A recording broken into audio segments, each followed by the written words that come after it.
Hey you guys, welcome back to my channel.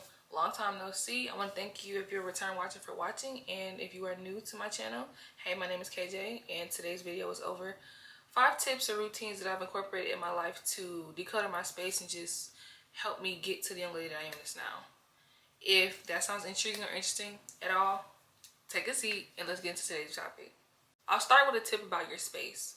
The first tip that I would give you guys is to keep your space decluttered. And what I mean by that is, if you have clothes in your space you don't wear, shoes in your space you don't wear, things in your space that you don't use, throw them out. Another thing you can do to declutter your space is also making sure that you're keeping your things tidy. I know you guys can't see my room because of how I have my camera angled, but if I was to show you guys my room, it would be things that shouldn't be in the open. If they are out, I do spend time throughout my days where I would put them away or put them in a space where they should be, opposed to them just being out in the open. So declutter your space for sure. I feel like if your room feels heavy, your mind will too, and if your mind feels heavy, you'll be all over the place, and I feel like it really does start in your room. So declutter your space. Also, alongside with decluttering your space, declutter your mind. So what I mean by declutter your mind is literally, just like I just told you guys to throw out those clothes and throw out those things you don't use in your room, throw out the thoughts in your head that don't support the person that you want to be. Throw out the things in your life and situations in life that you can't use to get ahead in life. If it's something that's deterring you or hindering you from moving forward, throw it out. I just learned about a junk journal a few weeks ago, and I feel like it's very resourceful. Junk journal. All of the bad thoughts, the negative thoughts, the thoughts that don't support the person that you want to be, as I just said, jot them down in that journal. And once you jot them down in that journal, they're gone. Poof. You have to set digital boundaries, and that could be with other people and yourself. And what I mean by digital boundaries is setting alarms or setting up screen time on your devices to where after a certain time or after a maximum amount of hours that you utilize these apps, they shut down or shut off, or you just stop using them. And I know you can bypass these things, but I don't recommend. We set the timers and we set this up for a reason. Another thing would be unfollowing people that don't align with the person that you are becoming. And if you find yourself being one of those people that look at other people's lives and you're sad and you're not using it as motivation, but it's deterring you, unfollow those people. Another thing would be try to replace the scrolling. If I find myself over there in that bed just not doing anything, or if I find myself just in here not doing anything, I'm gonna go to the gym, I'm gonna go on a walk, I'll turn some music on and just chill for a minute. I'm probably not just in here doing nothing. Replace the screen time with things that you love. Even if it's building a puzzle. I got a new puzzle y'all want to see. It's not open. I haven't opened it yet, but I like to build puzzles. I will replace the screen time with puzzle building. Find a habit that works for you and incorporate that into your life. Another tip that I would give is to romanticize the small things in life. And I do have a video on this, so if you're interested, I'm actually going to leave that video at the end of this video. It might be over here somewhere, it might be over there, over there, over there. It'll be somewhere after this video to where you can see it. I'm going to make sure that I add that video there so you can see the romanticizing your life video. Romanticize the small things in your life though. That could be if you want to drink more water, instead of drinking it out of a water bottle like this, you start to drink it out of a water bottle like this.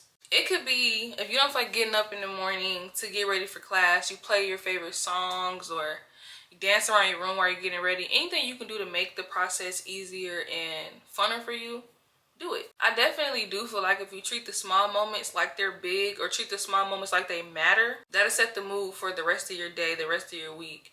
And I do feel like people should get into the practice of celebrating all of their wins. If you did something today, whether it be cut the TV off 10 minutes before you usually do, I think you should celebrate everything, because everything that we do to take the steps forward is a part of the process. A lot of times people get lost into that. They don't want to tell people, or they don't want to post, or they don't want to congratulate themselves on the process. You don't have to throw the crazy celebration when you cut it off for 10 minutes, but you should acknowledge everything that you do to put yourself ahead of the process as a victory.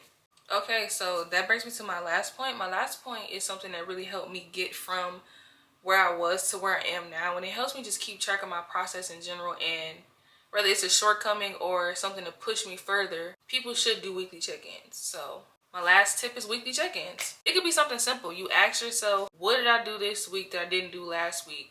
How am I improving from yesterday to today?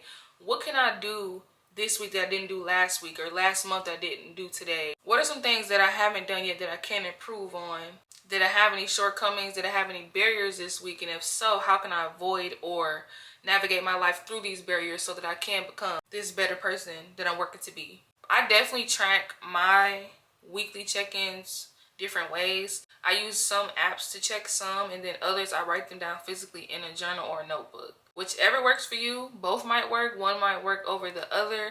Experiment and just see what you like and just move from there. Something that I have started doing is the voice note weekly check-ins, and I think they're funny because I know y'all don't hear it because I'm talking to you, but the way my voice sounds on record, I don't hear that voice when I'm talking. Like, so how I think I talk, how I think I sound to you guys right now is not what I hear when I listen to my voice. It's not too far off, but that's not what I think I sound like.